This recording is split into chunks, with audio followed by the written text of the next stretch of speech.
Hello बच्चों, let's see this question. This question: a spring block system in horizontal oscillation has time period t. Now the spring is cut into 4 equal parts. The block is reconnected with one of the part. The new time period of oscillation will be. तो यहाँ पे देखिए आपके पास horizontal spring mass system दे रखा है इस प्रकार से, और आपके पास जो स्प्रिंग है ये पहली कंडीशन है, मान लेते हैं मास m और स्प्रिंग कांस्टेंट कितना है k है। और इस वाले के लिए आपके पास अगर इसको ऑसिलेट करते हैं, इसका मतलब इसकी मीन पोजीशन से डिस्प्लेस करें तो ये क्या होता है आपके पास ऑसिलेट करता है, और टाइम पीरियड दे रखा है टी। टाइम पीरियड कितना आपके पास टी। तो अब अपने को कह रखा है कि स्प्रिंग के 4 हिस्से कर दिए और एक हिस्से के साथ उसी मास को जोड़ दे तो नया टाइम पीरियड क्या होगा।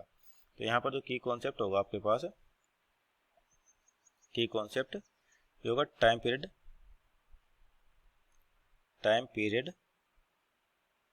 For spring mass system, for spring mass system. एक तो ये हो गया आपके पास। दूसरा, यहाँ पे स्प्रिंग को कट कर रखा है तो आपका जो की कॉन्सेप्ट दूसरा एक को ले सकते हैं, की concept cutting of spring, cutting of spring. तो अब यहाँ पर पहले पार्ट में तो आपको टाइम पीरियड टी दे रखा है, और तो अपने को अब बताना है कि यहाँ पर नया टाइम पीरियड क्या होगा। तो देखिए किसी भी स्प्रिंग की बात करते हैं तो उसके साथ मान लीजिए जैसे स्प्रिंग है आपके पास और इसकी लेंथ कितनी है एल और स्प्रिंग कांस्टेंट कितना के। तो किसी भी स्प्रिंग के लिए जो के डॉट एल इसका जो प्रोडक्ट आता है वो कांस्टेंट आता है। तो इसका क्या मतलब होगा, जब स्प्रिंग के 4 हिस्से किए गए, मान लीजिए आपके पास स्प्रिंग है, इसके 4 इक्वल पार्ट कर देंगे, L/4 L/4 L/4, इस तरह से 4 इक्वल पार्ट कर दिए,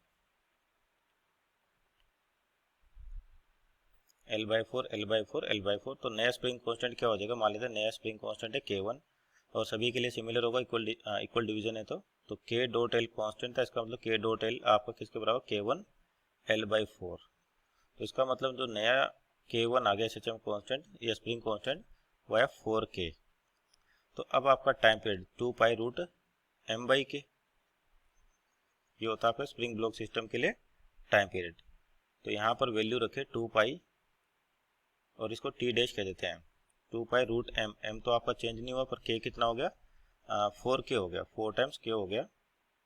तो ये आपका नया टाइम पीरियड। और पुराने के साथ कंपेयर करें तो यानी कि इसको कैसे लिखा जाता है, T dash equal to 2 pi root m/k, और 1/4 अंडर रूट से बाहर आएगा तो 1/2 मीन्स t/2, मीन्स क्या हो जाएगा t/2। नया टाइम पीरियड है आपके पास t dash equal to t/2।